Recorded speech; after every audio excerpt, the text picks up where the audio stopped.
रोल्पा गौरीशङ्कर तामाकोशी र जिरीको फार छोरोल्पा गौरीशङ्कर तामाकोशी र जिरीको फार सैलुङ कालिन्चोक भीमेश्वरको पर्यटनमा गरौँ सबले आर सैलुङ कालिन्चोक भीमेश्वरको पर्यटनमा गरौँ सबले आर। धन्यवाद कार्यक्रम सञ्चालकज्यू, यस कार्यक्रमका सभापतिज्यू, प्रमुख अतिथिज्यू, विशेष अतिथिज्यू, उपस्थिति गुरुवर्ग र निष्पक्ष निर्णायक मण्डलज्यू, आज प्रतियोगी र अप्रतियोगी मित्रहरूमा म त्रिपुरा सुन्दरी अद्भुत विद्यालयको कक्षा 8 मा अध्ययनरत छात्र उषा थामीको तर्फबाट स्वीकार्नुहोस् न्यानो अभिवादन। साथै मेरो मस्तिष्क मन्थनलाई प्रस्तुत गर्ने अवसर दिनुभएकोमा बाल साथी क्लबलाई हार्दिक कृतज्ञता व्यक्त गर्दै सभापतिज्यूको अनुमति अनुसार आजको वक्तृत्व कला प्रतियोगिताको आर्थिक विकासमा पर्यटनको महत्त्व भन्ने शीर्षकमा आफ्ना भनाइ राख्न चाहन्छु।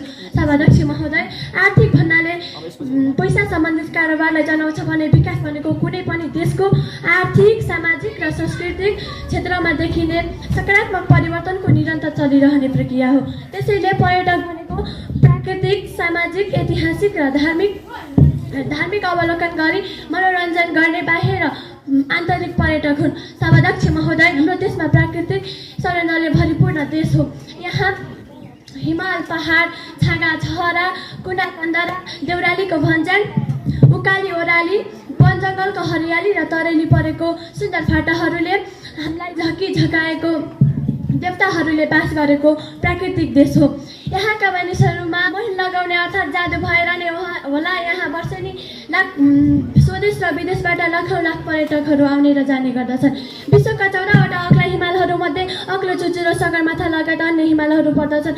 सगरमाथा आहरण गर्ने नेपाल लगायत विश्वका अन्य देशहरू प्रतिस्पर्धा गर्दछन्। त्यसरी देवत्व प्राप्त गरेर नेपाली भूमिमा विश्वप्रति सम्प्रदायको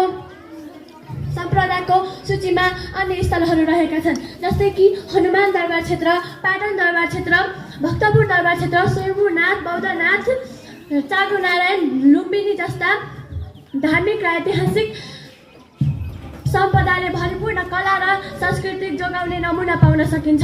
यहाँ पर्यटकहरूको ओइरो लाग्ने गर्दछ।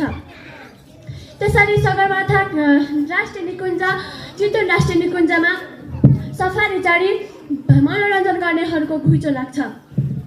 यहाँ धार्मिक, सांस्कृतिक, ऐतिहासिक र पर्यटकीय रूपमा धेरै स्थलहरू रहेका छन्, जस्तै कि लुम्बिनी, जनकपुर, मुस्ताङ, खप्तर, दोलखाको जिरी, सैलुङ, कालिन्चोक, हलेसी जस्ता ठाउँहरूको मन सापटले बजिनेछ।